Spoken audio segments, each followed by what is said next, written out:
Magluluto po tayo ng mini corn dog. Yan. Sa halagang 10 piso. Swak sa budget at ng sulit yung sarap. Ayan po. Nagpipirito po tayo today ng ating mini corn dog. Ayan po. Tuyo na siya.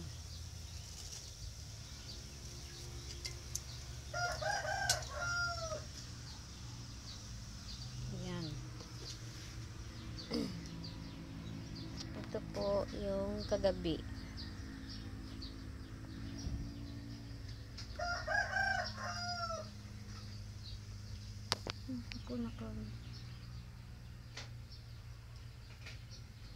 Ganyan po yung kanyang apoy. Hinahina. Parang nanghihina. Ayan. Slow fire lang po yung pagpipito para hindi maging madali masunog. Luto yung dough sa loob. Anak po. Kasi pag malakas ang apoy, madali po siyang mag-golden brown. Ayan, tuloy. Sobrahan po.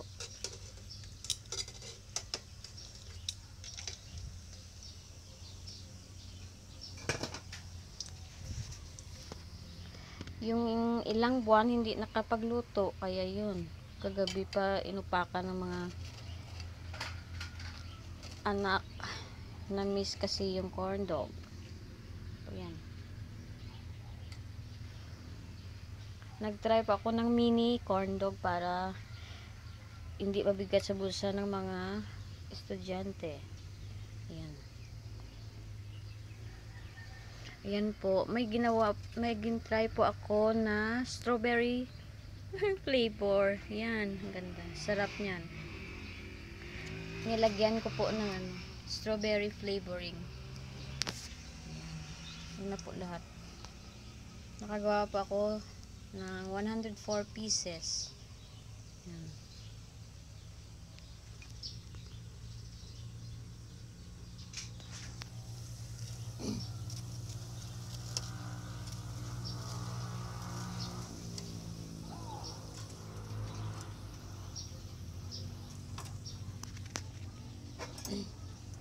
Wala pong ano yung kwan ko.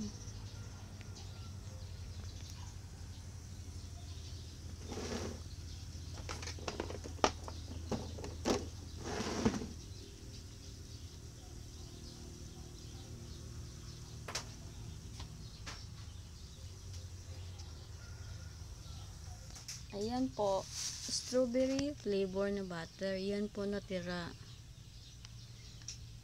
na mixture, konti na lang, mga 1/2 cup na lang po yan. Gagawin ko po yung pancake. Makalat na.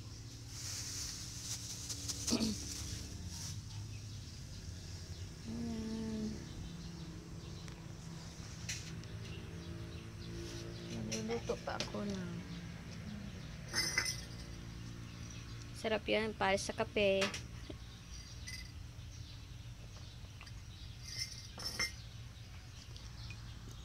Ayan. Ang anak ko, nag-iintay. Excited na pumunta ng school. Be!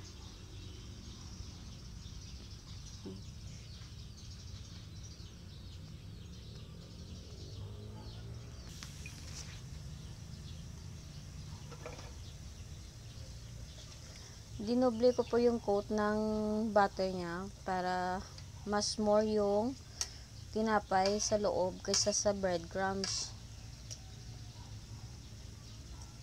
Huwag puro hotdog.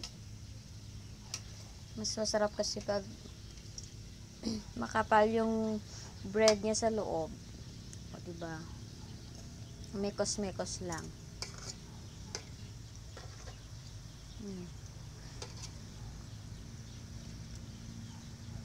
Pwede din i-ref mo para hindi na maano yung paggawa mo. Lagay mo sa ref at bago iprito. Yan po. Hello mga kasuki, thank you sa panonood. Follow nyo lang yung mga videos, share and like. Sa gustong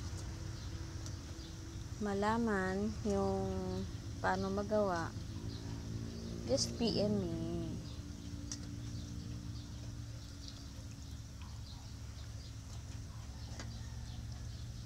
Best for all occasion din ito. Sulit sa mga parties. Ayan. Tanggalin po natin yung mga crumbs niya sa oil para hindi dumikit. Thank you for watching.